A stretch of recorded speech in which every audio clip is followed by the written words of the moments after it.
Okay so hello traders, welcome back to trading flux, जहां पर मैं देता रहता हूं आप सभी को स्टॉक मार्केट एंड ट्रेडिंग से रिलेटेड कंटेंट। सो आज हम बेसिकली 28 मार्च की जो मार्केट रही थी उसके बारे में टोटली डिस्कशन करने वाले हैं। देखेंगे हम कि कैसे हमने कहाँ पर कौन सी एंट्रीज बनाई थी एंड क्या उनके पीछे साइकोलॉजीज रही थी हमारी। एंड हम एनालाइज करेंगे कि जो नेक्स्ट डे की मार्केट रह सकती है, यानी 1 मार्च की। जैसा कि आप सभी को पता है कि 31 मार्च की जो है वो हॉलीडे है, क्योंकि उस दिन ईद है। एंड हम देखेंगे कि 1 अप्रैल की जो मार्केट है वो कैसी रहने वाली है। तो चलिए इस वीडियो को स्टार्ट करते हैं बिना ही टाइम वेस्ट करें। एंड वीडियो को स्टार्ट करने से पहले चैनल को सब्सक्राइब कर दीजिएगा, वीडियो को लाइक कर दीजिएगा। एंड अगर आपका कोई भी डीमैट अकाउंट नहीं है तो डिस्क्रिप्शन में लिंक दी हुई है, वहाँ से जाकर आप अपना डीमैट अकाउंट ओपन कर सकते हैं। सो चलिए लेकर चलता हूँ मैं आपको अपनी स्क्रीन पर। अब जैसा कि आप यहाँ देख रहे हैं, मैंने ओपन कर रखा है tv.dhan.co। एंड मैं यहाँ यूज़ कर रहा हूँ निफ्टी 54 डे टाइम फ्रेम पर। पहले तो हम 4 आवर टाइम फ्रेम पर, सॉरी। पहले तो हम देख लेते हैं कि निफ्टी का जो बिहेवियर है वो 1 डे टाइम फ्रेम पर कैसा है। तो मैंने यहाँ पर निफ्टी का 1 डे टाइम फ्रेम का चार्ट ओपन किया है।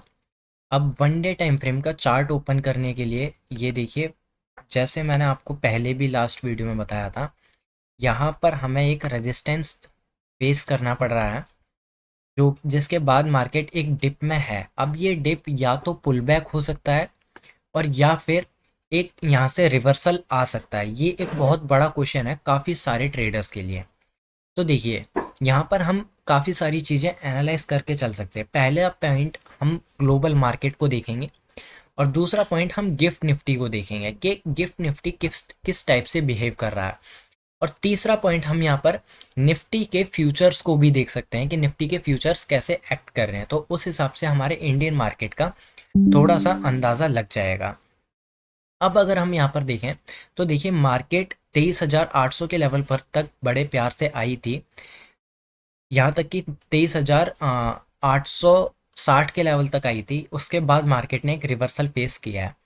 अब ये रिवर्सल ज़्यादा टाइम तक नहीं रहने वाला है। आई होप यहाँ से एक अच्छी बाइंग आने की अपॉर्चुनिटी है, क्योंकि देखिए मार्केट ने ऑलमोस्ट यहाँ से एक लंबी बाइंग दिखाई थी। यहाँ से जो ये रिवर्सल आया था, ये रिवर्सल ऑलमोस्ट 1921-26 पॉइंट के आसपास का रिवर्सल था। अब जब इतना मार्केट में एक मार्केट थोड़ी सी जब इतनी एक्सटेंड हो जाती है, तो एक थोड़ा सा पुल बैक आना बहुत ज़रूरी रहता है, क्योंकि जब भी कोई इंसान ज़्यादा भागता है तो उसे भी थोड़ी सी रेस्ट की ज़रूरत चाहिए होती है। तो आप कह सकते हैं कि यहाँ पर समथिंग लाइक मार्केट एक रेस्ट एरिया जनरेट करेगी। रेस्ट एरिया जनरेट करने के बाद एंड देखिए, जैसे ही ईएमए इसके पास आएगा, क्योंकि यहाँ पर मार्केट थोड़ा सा रेस्ट करेगी, ईएमए इतने इसके पास आ जाएगा और ईएमए को टच करके फिर से एक बाउंस बैक की प्रोबेबिलिटी बन सकती है, अगर ग्लोबल कंडीशंस ठीक रहीं तो। ठीक है, अब हम देख लेते हैं इसे 4 आवर टाइम फ्रेम पर। जैसा कि आप सभी को पता है कि हम लोग टॉप डाउन एनालाइज करते हैं, तो यहाँ पर मैं लेकर चलता हूँ आपको 4 आवर टाइम फ्रेम पर। अभी हम ये भी देखेंगे कि हमने अपनी एंट्रीज कहाँ कहाँ पर बनाई थी 28 की जो मार्केट थी उसमें। अब देखिए यहाँ पर मार्केट सिंपली इस वाले रेजिस्टेंस एरिया से इसने डिप लिया। अब यहाँ से 4 आवर टाइम फ्रेम पर एक ईएमए का सपोर्ट ले रही है। यहाँ पर देखिए, ईएमए के नीचे कैंडल क्लोजिंग नहीं कर पा रही है, ईएमए के ऊपर ही ऊपर कैंडल चल रही है। और यहाँ देखिए, ईएमए का क्रॉसओवर करके भी दोबारा से कैंडल ने एक बुलिशनेस दिखाई। तो यहाँ पर काफ़ी ये माना जा सकता है कि हाँ, मार्केट इस ईएमए को काफ़ी ज़्यादा रेस्पेक्ट कर रही है 4 आवर टाइम फ्रेम पर भी। ठीक है, अब जैसा मैंने आपको बताया कि 4 आवर टाइम फ्रेम मतलब जितने बड़े टाइम फ्रेम पर जितनी ज़्यादा चीज़ें आपको एक्चुअल में दिखेंगी, वो चीज़ें उतनी ज़्यादा स्ट्रांग होंगी कंपेयरिंग टू छोटे टाइम फ्रेम में। अब हम यहाँ पर 4 आवर टाइम फ्रेम से 15 मिनट टाइम फ्रेम पर स्विच करते हैं एंड 15 मिनट टाइम फ्रेम पर देखते हैं क्या सिनेरियो मार्केट बना रही है। तो जैसे कि आप यहाँ देख सकते हैं, मैंने आपको लास्ट वीडियो में भी दिखाया था, मार्केट यहाँ एक काफ़ी अच्छा स्ट्रॉन्ग रेजिस्टेंस बना रही है, जो कि हमारा 23,600 के लेवल का।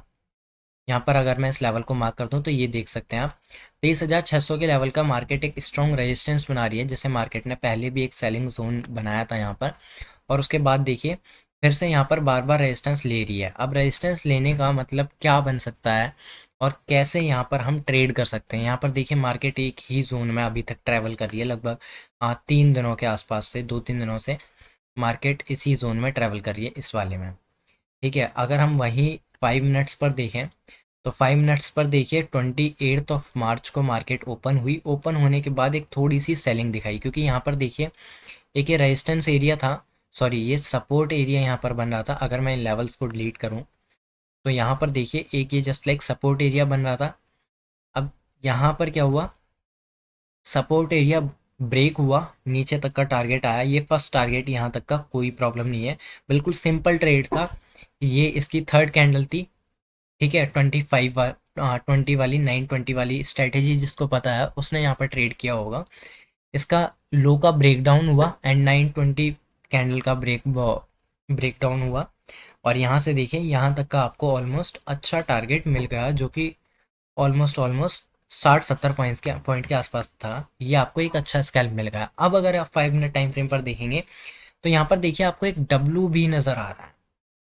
ठीक है, अब जो अच्छे ट्रेडर्स हैं, जो मतलब एक्सपर्ट ट्रेडर्स हैं, वो यहाँ पर देखिए, जैसे मैंने आपको अपनी पिछली वीडियो में बताया था कि जब भी कोई पैटर्न एक सपोर्ट या फिर एक रेजिस्टेंस पर बनता है, अगर मैं इसे ग्रीन मार्क कर दूं तो यहाँ पर देखिए जब भी कोई पैटर्न या फिर आप कह सकते हैं चार्ट पैटर्न, कैंडलस्टिक पैटर्न, कोई भी जब भी एक स्ट्रॉन्ग सपोर्ट या फिर रेजिस्टेंस एरिया पर बनता है तो उसकी एक्यूरेसी उतनी ज़्यादा बढ़ जाती है।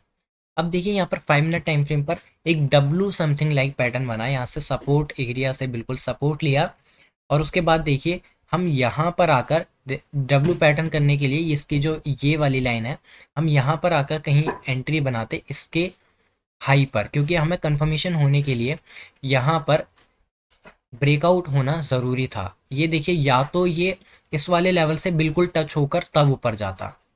ठीक है, अब टच बिल्कुल भी नहीं हुआ तो यहाँ से हमें एक कंफर्मेशन होना ज़रूरी है। कंफर्मेशन के बाद हम अपनी एक सेफ एंट्री बना सकते हैं।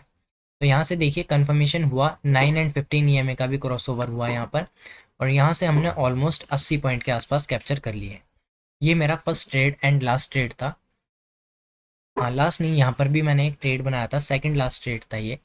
ठीक है, अब उसके बाद देखिए यहाँ पर अगर मैं आपको 1 मिनट टाइम फ्रेम पर लेकर चलूँ तो 1 मिनट टाइम फ्रेम पर आपको और अच्छे से समझ आएंगी चीज़ें।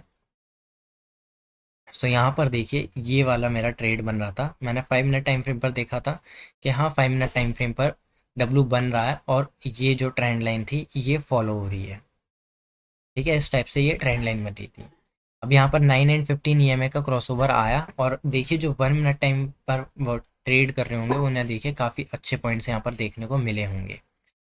ठीक है, अब उसके बाद अगर हम देखें तो यहाँ पर मेरी एक एंट्री बनी थी, जो ये वाला सिनेरियो है यहाँ पर, क्योंकि देखिए ये वाला जो लेवल है ये 23,600 का, मार्केट यहाँ से ऊपर तो गई लेकिन इस वाले लेवल से फिर से रिजेक्शन आई। ठीक है, और इस लेवल से पहले भी देखिए यहाँ से काफ़ी बार रिजेक्शन आ चुकी है, 23,600 के आसपास का लेवल। तो यहाँ से रिजेक्शन आने के बाद मैंने ये पूरा एरिया जो था, अगर मैं इस एरिया को मार्क करूँ तो ये वाला जो पूरा एरिया था, ये वाला मैंने पूरा एरिया ऐसा ही छोड़ दिया, उसको बिल्कुल भी हाथ नहीं लगाया। अब उसके बाद जब मुझे मार्केट में एक अच्छा स्ट्रक्चर बनता हुआ दिखा, क्योंकि देखिए यहाँ से ये रिजेक्शन लेने के बाद इस वाले पॉइंट पर आई 600 वाले पे, अब 600 पे एक स्ट्रॉन्ग रेजिस्टेंस भी खड़ा था जैसे मैंने आपको दिखाया था। स्ट्रॉन्ग रेजिस्टेंस होने के कारण यहाँ पे एक देखिए मुझे डोजी टाइप कैंडल दिखी। डोजी कैंडल दिखने के बाद मुझे ये दिखने लगा कि हाँ मार्केट में कभी भी रिवर्सल आ सकता है। अब रिवर्सल आने के बाद यहाँ पर मुझे 2-3 कंफर्मेशन मिले। यहाँ से पहला तो 1 मिनट टाइम फ्रेम पर ट्रेंड लाइन का ब्रेकडाउन हुआ। ठीक है, अगर मैंने पहला जो टारगेट था मेरा वो मैंने यहाँ तक का रखा था इस कैंडल के नीचे। ठीक है, और यहाँ का स्टॉप लॉस, पहला जो टारगेट था वो मेरा काफ़ी छोटा टारगेट था, ऑलमोस्ट 1:2.5 के आसपास का यहाँ तक का, क्योंकि यहाँ पर मुझे एक सपोर्ट जोन दिखाई दे रहा था। अब उसके बाद जब ये सपोर्ट जोन ब्रेक हुआ तो यहाँ से देखिए कितना अच्छा टारगेट मुझे मिला है आकर यहाँ कहीं तक। यहाँ पे मैंने अपनी पोजीशन क्लोज कर दी 1:7 के आसपास का ऑलमोस्ट। ठीक है, तो यहाँ पर देखिए कि काफ़ी अच्छा हमारा ट्रेड बना था एंड उसके बाद भी अपॉर्चुनिटीज़ बनी, लेकिन मैंने ट्रेड नहीं किया वहाँ पर। ठीक है, तो हमने इस टाइप से कुछ ट्रेड किए थे 28 मार्च को। अब हम देख लेते हैं नेक्स्ट डे मार्केट क्या कर सकती है और कैसे हम यहाँ पर ट्रेड कर सकते हैं। अब देखिए मैंने जो यहाँ सपोर्ट एंड रेजिस्टेंस के लेवल मार्क किए वो आप ओआई के बेस पर भी कर सकते हैं। ओआई के हिसाब से अगर आपको सपोर्ट एंड रेजिस्टेंस ड्रॉ करना नहीं आता तो मेरी पिछली वीडियो में जाकर आप देख सकते हैं ओआई के बारे में, जा मैंने वीडियो बना रखी है। और आपको ओआई को ट्रैक करने के लिए अगर आपको चार्ट पे सिंपली सीधा ओआई चाहिए तो आप यहाँ धन को यूज़ कर सकते हैं। धन एक काफ़ी पावरफुल ब्रोकर है जिसमें आपको काफ़ी एडवांस फीचर्स देखने को मिल जाते हैं। अब सिंपली आपको यहाँ करना क्या है, डिस्क्रिप्शन में लिंक दी हुई है, वहाँ से जाकर आपको धन में अकाउंट ओपन करना है। एंड ये जब आप tv.dhan.co के डैशबोर्ड पर आएंगे तो यहाँ पर आपको ओआई प्रोफाइल का एक सेक्शन देखने को मिल जाएगा। जैसे ही आप यहाँ पर क्लिक करेंगे तो नेक्स्ट पेज पर आपको ये डाइवर्ट करेगा। अब यहाँ से देखिए, यहाँ पर 23,600 के लेवल का आपको ओआई शो हो गया, 23,500, 550, 23,500, 23,000, 450, पूरा आपको ओआई शो हो रहा है कौन से लेवल पर कितना ओआई है। तो आप यहाँ से simply support and resistance mark कर सकते हैं। अब हम देख लेते हैं कि नेक्स्ट डे मार्केट क्या कर सकती है। अगर मैं आपको 15 मिनट टाइम फ्रेम पर लेकर चलूँ तो यहाँ से ये देखिए, एक हम समथिंग लाइक इस टाइप की ट्रेंड लाइन ड्रॉ कर सकते हैं। ये ट्रेंड लाइन रेस्पेक्ट कर रही है मार्केट। अगर इसका ट्रेंड लाइन का अप साइड में एक अच्छा ब्रेकआउट नज़र आता है और यहाँ पर देखिए 23,000 जो 600 का ये वाला लेवल है, अगर इसके ऊपर मार्केट सस्टेन होती हुई दिखाई देती है, सस्टेन इन द सेंस कि आधा घंटा के आसपास, 30 मिनट्स के आसपास अगर मार्केट यहाँ पर ट्रैवल करती हुई दिखती है तो उसके बाद हम एक अपना सिनेरियो अप साइड में देख सकते हैं। ठीक है, वरना हमारा जो टोटली सिनेरियो है ये डाउन साइड का ही या फिर साइडवेज रेंज में रहने वाला है। साइडवेज रेंज में क्योंकि मार्केट एक काफ़ी पोटेंशियल दिखाकर अब रेस्ट लिया है तो हो सकता है कि 4-5 दिन मार्केट रेस्ट करे, इस जोन के अंदर ट्रैवल करे। अगर इस जोन का जिस भी साइड में ब्रेकडाउन या ब्रेकआउट आता है उस साइड में हम ट्रेड करेंगे। ठीक है, अगर हम लेवल्स की बात करें तो पहला लेवल तो हमें यही मार्केट का ब्रेकआउट होना चाहिए, दूसरा लेवल ट्रेंड लाइन का भी ब्रेकआउट आना चाहिए और तीसरा लेवल हमारा सिंपली 23,860 के आसपास का तीसरा लेवल रहने वाला है। ठीक है, अगर हम डाउन साइड की देखें तो डाउन साइड का ये वाला लेवल ब्रेक होने के बाद फर्स्ट लेवल हमारे लिए 23,275 के आसपास का रहेगा। ठीक है, तो आई होप आपको ये चीज़ें समझ आई होंगी एंड वीडियो अच्छी लगी होगी।